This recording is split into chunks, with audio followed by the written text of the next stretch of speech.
श्री दुर्गा सप्तशती। हिंदी अनुवाद तथा पाठ विधि सहित। त्वमेव माता च पिता त्वमेव बन्धुश्च सखा त्वमेव विद्या द्रविणं त्वमेव सर्वं देव। बोलो महाकाली की जय। पंचमो अध्याय प्रारंभ। देवताओं द्वारा देवी की स्तुति चंड मुंड के मुख से अंबिका के रूप की प्रशंसा सुनकर शुंभ का उनके पास दूत भेजना और दूत का निराश लौटना। ओम। इस उत्तर चैत्र के रुद्र ऋषि हैं, महासरस्वती देवता हैं, अनुष्टुप छंद हैं, भीमा शक्ति है, भ्रामरी बीज हैं, सूर्य तत्व हैं और शाम वेद स्वरूप हैं। महासरस्वती की प्रसन्नता के लिए उत्तर चरित्र के पाठ में इसका विनियोग किया जाता है। जो अपने कर कमलों में घंटा, शूल, हल, शंख, मूसल, चक्र, धनुष और बाण धारण करती है। शरद ऋतु के शोभा संपन्न चंद्रमा के समान जिनकी मनोहर कांति है, जो तीनों लोगों की आधारभूत और शुंभ तथा दैत्यों का नाश करने वाली है, तथा गौरी के शरीर से जिनका प्रकाट्य हुआ है, उन महासरस्वती देवी का मैं निरंतर भजन करता हूँ। ऋषि कहते हैं कि पूर्व काल में शुंभ और निशुंभ नाम के असुरों ने अपने बल के घमंड में आकर सचीपति इंद्र के तीनों लोगों का राज्य और यज्ञ भाग छीन लिए। वे ही दोनों सूर्य, चंद्रमा, कुबेर, यम और वरुण के अधिकार का भी उपयोग करने लगे। वायु और अग्नि का कार्य भी वे ही करने लगे। उन दोनों ने सब देवताओं को अपमानित कर राज्य भ्रष्ट, पराजित तथा अधिकारहीन करके स्वर्ग से निकाल दिया। उन दोनों महान असुरों से तिरस्कृत देवताओं ने अपराजिता देवी का स्मरण किया और सोचा, जगदम्बा ने हम लोगों को वर दिया था कि आपत्ति काल में स्मरण करने पर मैं तुम्हारी सब आपत्तियों का तत्काल नाश करूंगी। यह विचार कर देवता गिरिराज हिमालय पर गए और वहां भगवती विष्णु माया की स्तुति करने लगते हैं। देवता बोलते हैं, देवी को नमस्कार है, महादेवी शिवा को सर्वदा नमस्कार है, प्रकृति एवं भद्रा को प्रणाम है। हम लोग नियम पूर्वक जगदम्बा को नमस्कार करते हैं, रौद्रा को नमस्कार है, नित्य गौरी एवं धात्री को बारंबार नमस्कार है। ज्योत्सनामयी चंद्र रूपिणी एवं सुख स्वरूपा देवी को सतत प्रणाम है। शरणागतों का कल्याण करने वाली वृद्धि एवं सिद्धि रूपा देवी को हम बारंबार प्रणाम करते हैं। नशरती राक्षसों की लक्ष्मी, राजाओं की लक्ष्मी तथा सर्वाणी शिव पत्नी स्वरूपा आप जगदम्बा को हम बारंबार प्रणाम करते हैं।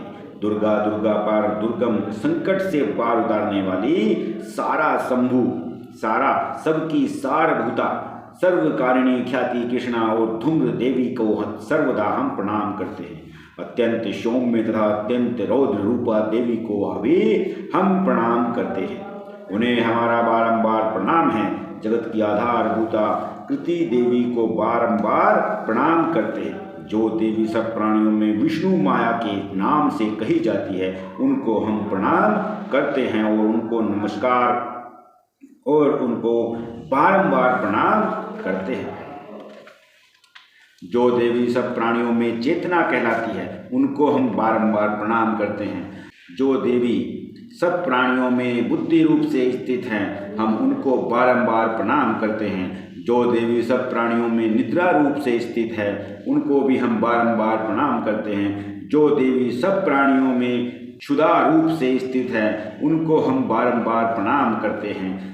जो देवी सब प्राणियों में छाया रूप से स्थित है, उनको हम बारंबार प्रणाम करते हैं। जो देवी सब प्राणियों में शक्ति रूप से स्थित है, उनको हम बारंबार प्रणाम करते हैं। जो देवी सब प्राणियों में तृष्णा रूप से स्थित है, उनको हम बारंबार प्रणाम करते हैं। जो देवी सब प्राणियों में शांति क्षमा रूप से स्थित है, उनको हम बारंबार प्रणाम करते हैं। जो देवी सब प्राणियों में जाति रूप से स्थित है, उनको हम बारंबार प्रणाम करते हैं। जो देवी सब प्राणियों में लज्जा रूप से स्थित है, उनको हम बारंबार प्रणाम करते हैं। जो देवी सब प्राणियों में शांति रूप से स्थित है, उनको हम बारंबार प्रणाम करते हैं। जो देवी सब प्राणियों में श्रद्धा रूप से स्थित है, उनको हम बारंबार प्रणाम करते हैं। जो देवी सब प्राणियों में कांति रूप से स्थित है, उनको हम बारंबार प्रणाम करते हैं। जो देवी सब प्राणियों में लक्ष्मी रूप में स्थित है, उनको हम बारंबार प्रणाम करते हैं। जो देवी सब प्राणियों में वृत्ति रूप से स्थित है, उनको हम बारंबार प्रणाम करते हैं। जो देवी सब प्राणियों में स्मृति रूप से स्थित है, उनको हम बारंबार प्रणाम करते हैं। जो देवी सब प्राणियों में दया रूप में स्थित है, उनको हम बारंबार प्रणाम करते हैं। जो देवी सब प्राणियों में दृष्टि रूप से स्थित है, उनको हम बारंबार प्रणाम करते हैं। जो देवी सब प्राणियों में माता रूप में स्थित है, उनको हम बारंबार प्रणाम करते हैं। जो देवी सब प्राणियों में भ्रांति रूप में स्थित है, उनको हम बारंबार प्रणाम करते हैं। जो जीवों के इंद्रिय वर्गीकरण अष्टधात्री देवी एवं सब प्राणियों में सदा व्याप्त रहने वाली है, उन व्याप्ति देवी को बारंबार हम प्रणाम करते हैं। जो देवी चैतन्य रूप से इस संपूर्ण जगत व्याप्त की करके स्थित है, उनको हम बारंबार प्रणाम करते हैं। पूर्व काल में अपने अभिष्ट की प्राप्ति होने से देवताओं ने जिनकी स्तुति की तथा देवराज इंद्र ने बहुत दिनों तक जिनका सेवन किया, वह कल्याण की साधन भूता ईश्वर हमारा कल्याण और मंगल करे तथा सारी आपत्तियों का नाश कर डाले। उद्दंड दैत्यों से सताए हुए हम सभी देवता जिन परमेश्वरी को इस समय प्रणाम करते हैं तथा जो भक्ति से विनम्र पुरुषों द्वारा स्मरण की जाने पर तत्काल ही संपूर्ण विपत्तियों का नाश कर देती है, वे जगदम्बिका हमारा संकट दूर करे। इसी कहते हैं राजन, इस प्रकार जब देवता स्तुति कर रहे थे, उस समय पार्वती देवी गंगा जी के जल में स्नान करने के लिए वहां आई थी। उन सुंदर बाहों वाली भगवती ने देवताओं से पूछा, आप लोग यहाँ किसकी स्तुति करते हैं? तब उन्हीं के शरीर कोश से प्रकट हुई शिवा देवी बोली, शुंभ दैत्य से तिरस्कृत हुए और युद्ध में निशुंभ से पराजित हो यहाँ एकत्रित हुए हैं समस्त देवता यह मेरी ही स्तुति कर रहे हैं।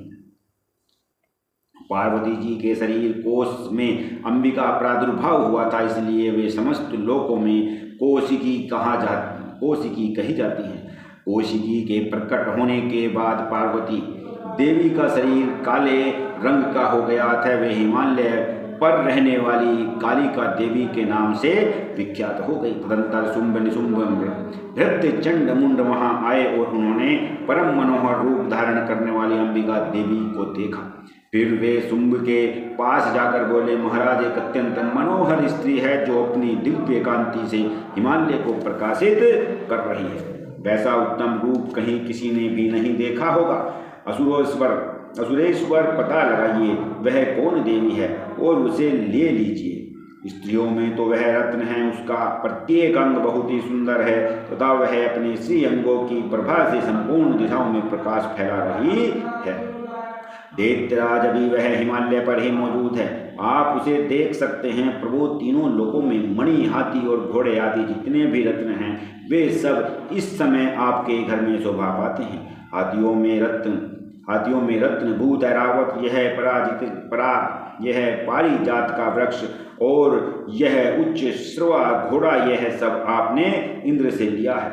हंसों से जुड़ा हुआ यह विमान भी आपके आंगन में शोभा पाता है। यह रत्नभूत अद्भुत विमान जो पहले ब्रह्मा जी के पास था, अब आपके यहाँ लाया गया है। यह महापद नामक निधि और कुबेर से छीन लिए गए हैं। समुद्र ने भी आपको किंजकिलिनी नाम की माला भेंट की है जो केसरों से सुशोभित है और जिसके कमल कभी कुमलाते नहीं हैं। स्वर्ण की वर्षा करने वाला वरुण का छत्र भी आपके घर में शोभा पाता है तथा यह श्रेष्ठ रथ जो पहले प्रजापति के अधिकार में था अब आपके पास मौजूद है। देवतेश्वर मृत्यु की उत्क्रांतिता नामक वाली शक्ति भी आपने छीन ली है तथा वरुण का पास और समुद्र में होने वाले सब प्रकार के रत्न आपके भाई निशुंभ के अधिकार में हैं। अग्नि ने भी स्वतः शुद्ध किए हुए 2 वस्त्र आपकी सेवा में अर्पित किए हैं। इस प्रकार सभी रत्न आपने एकत्र कर लिए हैं, फिर जो यह स्त्रियों में रत्न रूप कल्याण में देवी है, इसे आप क्यों नहीं अपने अधिकार में कर लेते हो? ऋषि कहते हैं, चंड मुंड का यह वचन सुनकर शुंभ ने महादेव सुग्रीव को दूत बनाकर देवी के पास भेजा और कहा, तुम मेरी आज्ञा से उसके सामने ये बातें कहना और ऐसा उपाय करना जिससे प्रसन्न होकर वह शीघ्र ही यहाँ पर आ जाए। वह दूत पर्वत के अत्यंत रमणीय प्रदेशों में जहाँ देवी मौजूद थी वहाँ चला गया और मधुर वाणी में कोमल वचन बोला। दूत बोलता है, देवी दैत्यराज शुंभ इस समय तीनों लोगों के परमेश्वर हैं। मैं उन्हीं का भेजा हुआ दूत हूँ और यहाँ तुम्हारे ही पास आया हूँ। उनकी आज्ञा सदा सब देवता एक स्वर से मानते हैं, कोई उसका उल्लंघन नहीं कर सकता। वे संपूर्ण देवताओं को परास्त कर चुके हैं। उन्होंने तुम्हारे लिए जो संदेश दिया है उसे सुनो। संपूर्ण त्रिलोकी मेरे अधिकार में है, देवता भी मेरी आज्ञा के अधीन चलते हैं। संपूर्ण यज्ञों के भोगों के मैं ही पृथक पृथक भोगता हूँ। तीनों लोकों में जितने श्रेष्ठ रत्न हैं वे सब मेरे अधिकार में हैं। देवराज इंद्र का वाहन ऐरावत जो हाथियों में रत्न के समान है वो मैंने छीन लिया है। क्षीर सागर का मंथन करने से जो अश्व रत्न उच्च श्रवा प्रकट हुआ था उसे देवताओं ने मेरे पैरों पर पड़कर समर्पित कर दिया है। सुंदरी, उनके सिवा और भी जो जितने रत्न भूत पदार्थ देवताओं गंधर्वों और नागों के पास थे वे सब मेरे ही पास आ गए हैं। देवी, हम लोग तुम्हें संसार की स्त्रियों में रत्न मानते हैं, अतः तुम हमारे पास आ जाओ, क्योंकि रत्नों का उपभोग करने वाले हम ही हैं। चंचल कटाक्षों वाली सुंदरी, तुम मेरी या मेरे भाई महाप्रक्रमी निशुंभ की सेवा में आ जाओ, क्योंकि तुम रत्न स्वरूपा हो। मेरा वर्ण करने से तुम्हें तुलना रहित महान ऐश्वर्य की प्राप्ति होती। अपनी बुद्धि से यह विचार कर तुम मेरी पत्नी बन जाओ। दूत के यूं कहने पर कल्याण में भगवती दुर्गा देवी जो इस जगत को धारण करती हैं मन ही मन गंभीर भाव से मुस्कुराई और इस प्रकार बोलती हैं। देवी ने कहा, दूत, तुमने सत्य कहा है, इसमें तनिक भी मिथ्या नहीं है। शुंभ तीनों लोकों का स्वामी है और निशुंभ भी उसके समान पराक्रमी है, किंतु इस विषय में मैंने जो प्रतिज्ञा कर ली है उसे मिथ्या कर कैसे करूं? मैंने अपनी अल्प बुद्धि के कारण पहले से ही जो प्रतिज्ञा कर रखी थी उसे सुनो। जो मुझे संग्राम में जीत लेगा, जो मेरे अभिमान को चूर्ण कर देगा तथा संसार में जो मेरे समान बलवान होगा वही मेरा स्वामी होगा। इसलिए शुंभ अथवा महादैत्य निशुंभ स्वयं ही यहाँ पधारे और मुझे जीतकर शीघ्र ही घर परिग्रहण कर लें। इसमें विलंब की क्या आवश्यकता है? दूत बोलता है, देवी, तुम घमंड में भरी हो, मेरे सामने ऐसी बातें न करो। तीनों लोकों में कौन ऐसा पुरुष है जो शुंभ निशुंभ के सामने खड़ा हो सके? देवी, अन्य दैत्यों के सामने भी सारे देवता युद्ध में नहीं ठहर सकते हैं, फिर तुम अकेली स्त्री होकर कैसे ठहर सकती हो?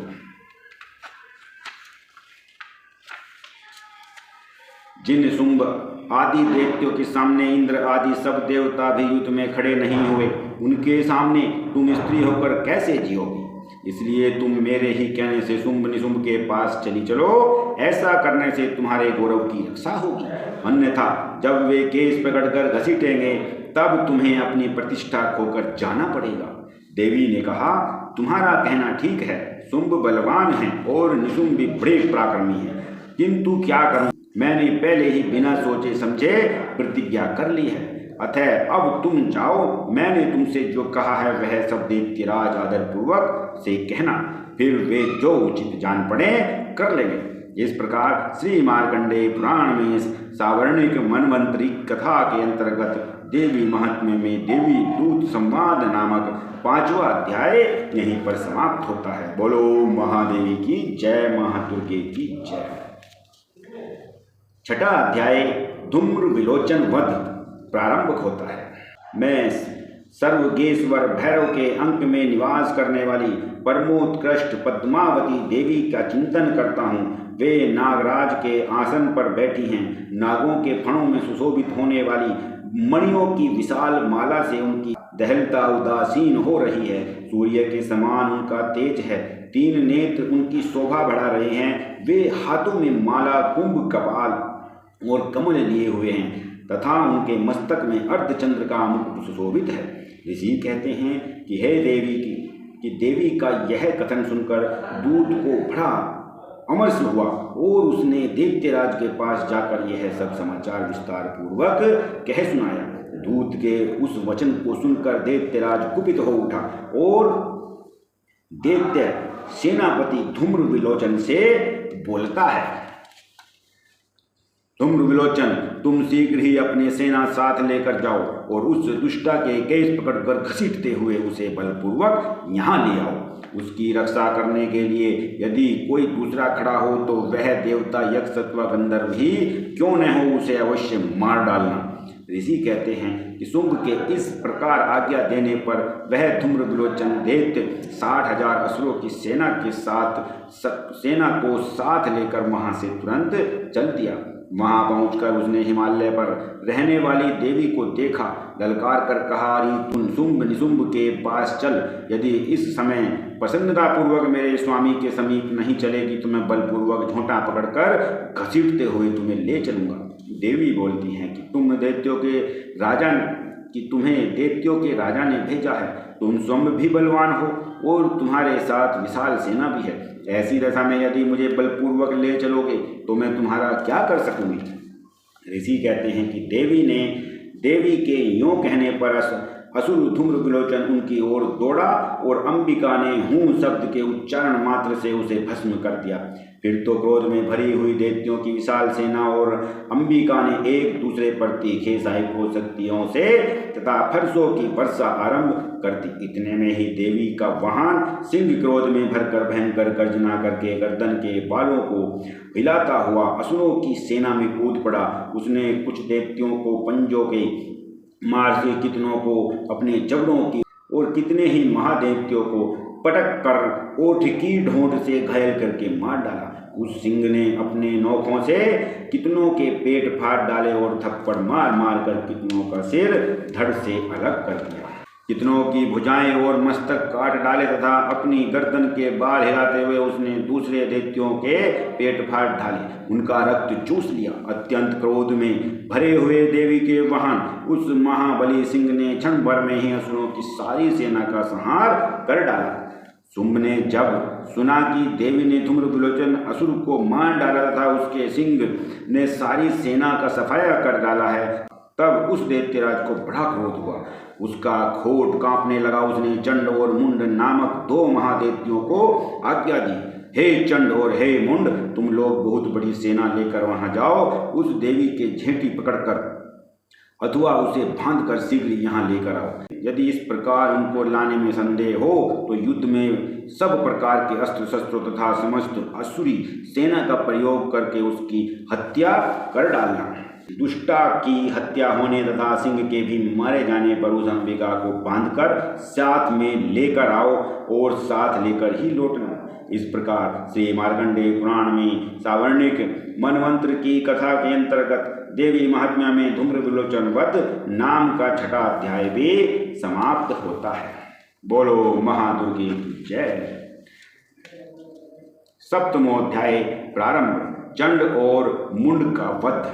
मैं मातंगी देवी का ध्यान करता हूँ। वे रत्नमय सिंहासन पर बैठकर पढ़ते हुए तोते का मधुर शब्द सुन रही हैं। उनके शरीर का वर्ण श्याम है। वह अपना एक पैर कमल पर रखे हुए है और मस्तक पर अर्धचंद्र धारण करती हैं तथा कहार पुष्पों की माला धारण किए वीणा बजाती हैं। उनके अंग में कसी हुई चोली शोभा पा रही है।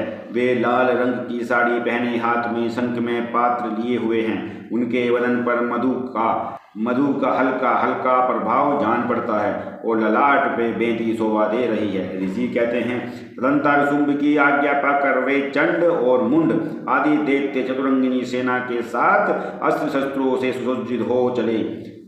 फिर गिरिराज हिमालय के स्वर्ण में ऊंचे शिखर पर पहुंचकर उन्होंने सिंह पर बैठी देवी को देखा। वे मंद मंद मुस्कुरा रही थी। उन्हें देखकर दैत्य लोग तत्परता से पकड़ने का उद्योग करने लगे। किसी ने धनुष तान लिया, किसी ने तलवार संभाली और कुछ लोग देवी के पास आकर खड़े हो गए। तब अंबिका ने उन शत्रुओं के प्रति बड़ा क्रोध किया। उस समय क्रोध के कारण उनका मुख काला पड़ गया, ललाट में भौहें टेढ़ी हो गई और वहां से तुरंत विकराल मुखी काली प्रकट हुई, जो तलवार और पास लिए हुए थी। वे विचित्र खटवाण धारण किए हुए और चीते के चर्म की साड़ी पहने हुए, मुंडों की माला विभूषित थी। उनके शरीर पर मांस सूख गया था, केवल हड्डियों का ढांचा था, जिससे वह अत्यंत भयंकर जान पड़ती थी। उनका मुख बहुत विशाल था, जीभ लपला पाने के कारण वे और भी डरावनी प्रतीत हो रही थी। उनकी आंखें भीतर को धसी हुई और कुछ लाल थी। वे अपनी भयंकर गर्जना से संपूर्ण दिशाओं को गुंजा रही थी। बड़े बड़े दैत्यों का वध करती हुई वह काली देवी बड़े वेग से दैत्यों की उस सेना पर टूट पड़ी और उन सभी को भक्षण कर लिया। वे पाषाण रक्षकों को अंकुशधारी महावधु योद्धाओं और घंटा सहित कितने ही हाथियों को एक ही हाथ से पकड़कर मुंह में डाल लेती थी। इस प्रकार घोड़े, रथ और सारथी के 7 रथी सैनिकों को मुंह में डालकर वे उन्हें बड़े भयानक रूप से चबाने लगे। किसी के बाल पकड़ लेती, किसी का गला दबा देती, किसी को पैरों से कुचल डालती और किसी को छाती के धक्के से गिराकर मार डालती। वे असुरों के छोड़े हुए बड़े बड़े अस्त्र शस्त्र मुंह में पकड़ लेती और रोष में भरकर उनको दांतों से पीस डालती। काली ने बलवान एवं दुरात्मा दैत्यों की वह सारी सेना रोंद डाली, खा डाली। कितनों को मार भगाया, किसके कोई तलवार के घाट उतारे गए, कोई खटवाक से पीटे गए। कितने ही असुर दांतों के अग्रभाग से कुचले जाएंगे, यह कोई पता नहीं है। जाकर सबको मृत्यु ही प्राप्त होगी। इस प्रकार देवी ने असुरों की उस सारी सेना को क्षण भर में मार गिराया। यह देख चंड और अत्यंत भयानक काली देवी की ओर दौड़ा तथा महादैत्य मुंड ने भी अत्यंत भयंकर बाणों की वर्षा तथा हजारों बार चलाए हुए चक्रों से उन्हें भयानक नेत्रों वाली देवी को आच्छादित कर दिया। वे अनेकों चक्र देवी के मुख में समाते हुए ऐसे जान पड़े मानो सूर्य के बहुतेरे मंडल बादलों के उदर में प्रवेश कर लेते रहे हों। तब भयंकर गर्जना करने वाली काली ने अत्यंत रोष में भरकर विकट अट्टहास किया। उस समय उनके विकराल बदन के भीतर कठिनात से देखे जा सकने वाले दांतों की प्रभा वे अत्यंत उज्ज्वल दिखाई देते थे। देवी ने बहुत बड़ी तलवार हाथ में ले हैं का उच्चारण करके चंड पर धावा किया, बोल दिया और उसके केस पकड़कर उसी तलवार से उसका मस्तक काट डाला। जय मां भवानी। चंड को मारा गया देख मुंड भी देवी की ओर दौड़ा। जब देवी ने रोष में भरकर उसे भी तलवार से घायल करके धरती पर सुला दिया। महापराक्रमी चंड और मुंड को मारा गया देख मरने से बची हुई बाकी सेना भय से व्याकुल हो चारों ओर भाग गई। तदंतर काली चंड और मुंड का मस्तक हाथ में ले चंडिका के पास जाकर प्रचंड अट्टहास करते हुए कहा, देवी, मैंने चंड और मुंड नामक इन 2 महापशुओं को तुम्हें भेंट किया है। अब युद्ध में तुम शुंभ और निशुंभ स्वयं ही वध करना। ऋषि कहते हैं, वहां लाए हुए उन चंड मुंड नाम का महादैत्यों को देखकर कल्याण में चंडी ने काली से मधुर वाणी में कहा, देवी, तुम चंड और मुंड को लेकर मेरे पास आई हो, इसलिए संसार में चंड मुंडा के नाम से तुम्हारी ख्याति प्राप्त होगी। इस प्रकार श्री मार्कंडेय पुराण में सावर्णिक मनवंतरी कथा के अंतर्गत देवी महात्म्य में चंड मुंड वध नामक 7वां अध्याय यहीं पर समाप्त होता है। जय महाकाली, जय महाकाली। अष्टमो अध्याय रक्त बीज वध प्रारंभ होता है। मैं अणिमा आदि सिद्धमयी किरणों से आवृत भवानी का ध्यान करता हूँ। उनके शरीर का रंग लाल है, नेत्रों में करुणा लहरा रही है तथा हाथों में पास, अंकुश, बाण और धनुष शोभा पा रहे हैं। ऋषि कहते हैं कि चंड और मुंड नामक दैत्यों के मारे जाने तथा बहुत सेना का संहार हो जाने पर दैत्यों के राजा प्रतापी शुंभ के मन में बड़ा क्रोध हुआ और उसने दैत्यों की संपूर्ण सेना को युद्ध के लिए कूच करने की आज्ञा दे डाली। वह बोला कि आज अदायुद्ध नाम के 86 दैत्य सेनापति अपनी सेनाओं के साथ युद्ध के लिए प्रस्थान करें। कंबू नाम वाले दैत्यों के 84 सेन महासेना नायक अपनी वाहिनी से घिरे हुए यात्रा करते रहे। 50 कोटि वीर्य कुल के और 100 धूम्र कुल के असुर सेनापति मेरी आज्ञा से सेना सहित कूच करें। कालक दोहार्द मौर्य और काल के असुर भी युद्ध के लिए तैयारी करें और मेरी आज्ञा से तुरंत प्रस्थान करें। भयानक शासन करने वाली असुर राज शुंभ इस प्रकार आज्ञा दे सहस्त्रों बड़ी बड़ी सेनाओं को साथ लेकर युद्ध के लिए प्रस्थान किया। उसकी अत्यंत भयंकर सेना आती देख चंडिका ने अपनी धनुष की टंकार से पृथ्वी और आकाश के बीच का भाग गुंजा दिया। राजन तदंतर देवी के सिंह ने भी बड़े जोर से दहाड़ना आरंभ किया। फिर अंबिका ने घंटे के शब्दों से ध्वनि को और भी बढ़ा दिया। धनुष की टंकार, सिंह की दहाड़ और घंटे की ध्वनि संपूर्ण दिशाएं गूंज उठी। इस प्रकार शब्द से काली ने अपने विकराल मुख को और भी बढ़ा लिया तथा इस प्रकार वह विजयनी हुई। उस तुमुलनाद को सुनकर दैत्यों की सेनाओं ने चारों ओर से आकर चंडिका देवी, सिंह तथा काली देवी को क्रोधपूर्वक घेर लिया।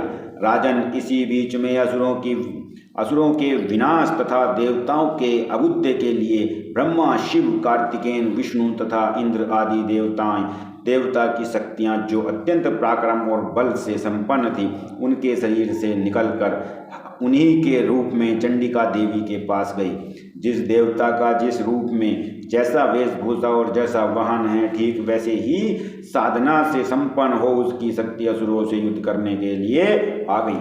सबसे पहले हंस युक्त विमान पर बैठी हुई अक्ष, सूत्र और कमंडलों से सुशोभित ब्रह्मा जी की शक्ति उपस्थित हुई, जिसे ब्रह्माणी कहते हैं। महादेवी जी की शक्ति वृष भर आरूढ़ हो, हाथों में श्रेष्ठ त्रिशूल धारण किए, महानाग का कंकन पहने, मस्तक में चंद्र रेखा से विभूषित हो वहां आ पहुंच गई।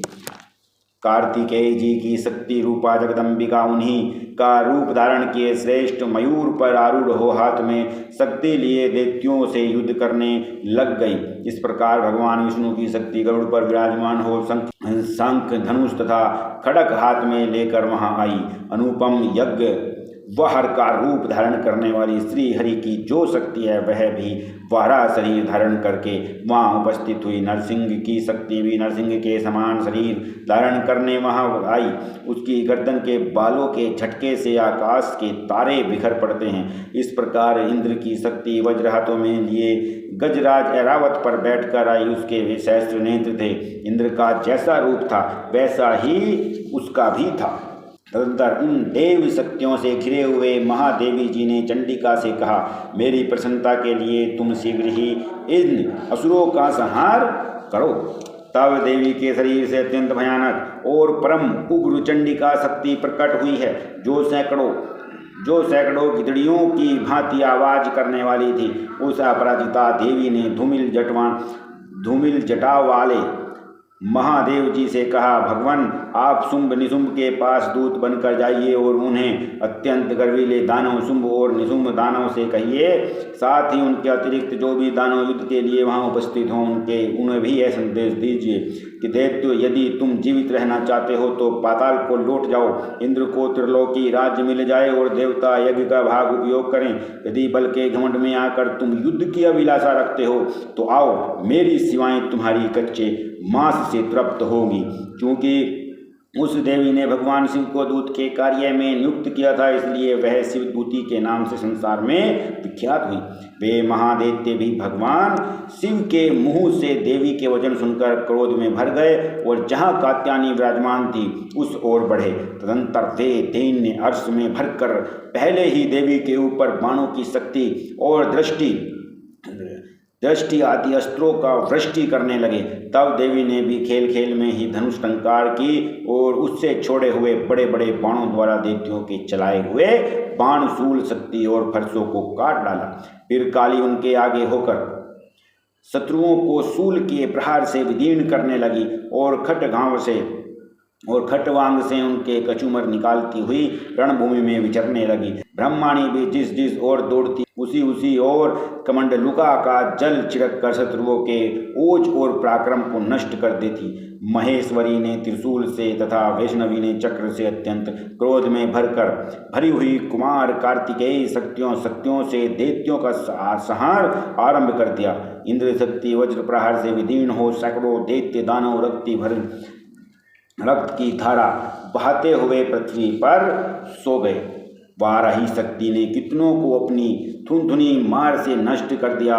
दाढ़ों के अग्रभाग से कितनों की छाती छेद डाली तथा कितने ही दैत्य उनके चक्र की चोट से विदीर्ण होकर गिर पड़ते। नरसिंह भी दूसरे महादैत्यों को अपनी नखों से विदीर्ण करके खाती और सिंहनाद से दिशाओं एवं आकाश को गुंजाते हुए युद्ध क्षेत्र में विचरने लगी। कितने ही असुर शिव शक्ति के प्रचंड अट्टहास से अत्यंत भयभीत हो पृथ्वी पर गिर पड़े और गिरने पर उन्हें शिव दूती ने उस समय अपना ग्रास बना लिया। इस प्रकार क्रोध में भरे हुए मातृगणों को नाना प्रकार के उपयोग से बड़े बड़े असुरों की मर्दन करते हुए देख दैत्य सैनिक भाग खड़े हुए। मातृगणों से पीड़ित दैत्यों को युद्ध से भागते देख रक्तबीज नामक महादैत्य क्रोध में भरकर युद्ध करने के लिए आया। उसके शरीर से जब रक्त की बूंद पृथ्वी पर गिरती तब उसी के समान शक्तिशाली एक दूसरा महादैत्य पृथ्वी पर पैदा हो जाता। महासुर रक्तबीज हाथ में गदा लेकर इंद्र की शक्तियों के साथ युद्ध करने लगा। तब इंद्री ने अपने वज्र से रक्तबीज को मारा।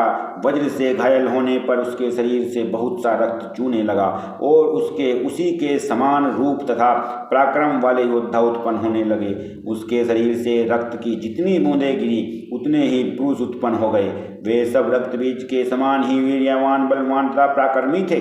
वे रक्त से उत्पन्न होने पर पुरुष भी अत्यंत भयंकर अस्त्र शस्त्रों का प्रहार करते हुए महामात्र गणों के साथ घोर युद्ध करने लगे। पुनः वज्र के प्रहार से जब उसका मस्तक घायल हुआ तब रक्त बहने लगा और उससे हजारों पुरुष उत्पन्न हो गए। वैष्णवी ने युद्ध में रक्तबीज चक्र का प्रहार किया तथा ऐन्द्री ने उस दैत्य सेनापति को गदा से चोट पहुंचाई। वैष्णवी के चक्र से घायल होने पर उसके शरीर से जो रक्त बहा और उससे जो उसी के बराबर आकार वाले सहस्त्रों महादैत्य प्रकट हुए उनके द्वारा संपूर्ण जगत व्याप्त हो गया। कुमारी ने शक्ति से, वाराही ने खड्ग से और महेश्वरी ने त्रिशूल से महादैत्य रक्तबीजों को घायल किया। क्रोध में भरे हुए इस महादैत्य रक्तबीज भी गदा से सभी मात्र शक्तियों पर पृथक प्रहार करने लगे। शक्ति और त्रिशूल आदि से उनके बार घायल होने पर जो उनसे शरीर से रक्तधारी पृथ्वी पर गिरा उससे भी निश्चय ही सैकड़ों असुर उत्पन्न हुए। इस प्रकार उस महादैत्य के रक्त से प्रकट हुए असुरों द्वारा संपूर्ण जगत व्याप्त हो गया। इससे उन देवताओं को बड़ा भय हुआ। देवताओं को उदास देख चंडिका ने काली से शीघ्रतापूर्वक कहा, चामुंडे तुम अपना मुख और भी फैलाओ तथा मेरे शस्त्रपात से गिरने वाले रक्त बिंदुओं और उनसे उत्पन्न होने वाले महादैत्यों को तुम अपने इस उतावले मुख में खा जाओ। इस प्रकार रक्त से उत्पन्न होने वाले महादैत्यों का भक्षण करती हुई तुम रण में विचरती रहो। ऐसा करने से उस दैत्य का सारा रक्त क्षीण हो जाने पर वह स्वयं भी नष्ट हो जाएगा। उन भयंकर दैत्यों को जब तुम खा जाओगी तब दूसरे नए उत्पन्न नहीं होंगे। काली से यूं कहकर चंडिका देवी ने शूल से रक्तबीजों को मारना शुरू कर दिया और काली ने अपने मुख में उसका रक्त ले लिया। तब उसने चंडिका पर गदा से प्रहार किया, किंतु उस गदापात ने देवी को तनिक भी वेदना नहीं पहुंचाई। रक्तबीज के घायल शरीर से बहुत सा रक्त गिर गया, किंतु ज्यों ही वह गिरा त्यों ही चामुंडा ने उसे अपने मुख में डाल दिया। रक्त गिरने से काली के मुख में जो महादैत्य उत्पन्न हुए उन्हें भी वह चट कर गई और उसने रक्तबीज का रक्त भी पा लिया। तदंतर देवी ने रक्तबीज को, जिसका रक्त चामुंडा ने पी लिया था, वज्र, बाण, खड्ग तथा आदि से मार डाला तथा रिष्टि आदि से मार डाला। राजन, इस प्रकार शस्त्रों के समुदाय से आहत एवं रक्तहीन हुआ महादैत्य रक्तबीज पृथ्वी पर गिर पड़ा। नरेश्वर, इससे देवताओं को अनुपम हर्ष की प्राप्ति हुई और मातृगण उन असुरों को रक्तपान के मद से उद्यत सा होकर नृत्य करने लगे। इस प्रकार श्री मार्कंडेय पुराण में सावर्णिक मनवांतरिक कथा के अंतर्गत देवी महात्म्य में रक्त बीज वध नाम का 8वां अध्याय यहीं पर समाप्त होता है। अब अगले अध्याय 9वां अध्याय निशुंभ वध में हम द्वारा फिर से मिलेंगे। तब तक के लिए जय माँ भवानी, जय माँ भवानी, जय दुर्गा सप्तशती।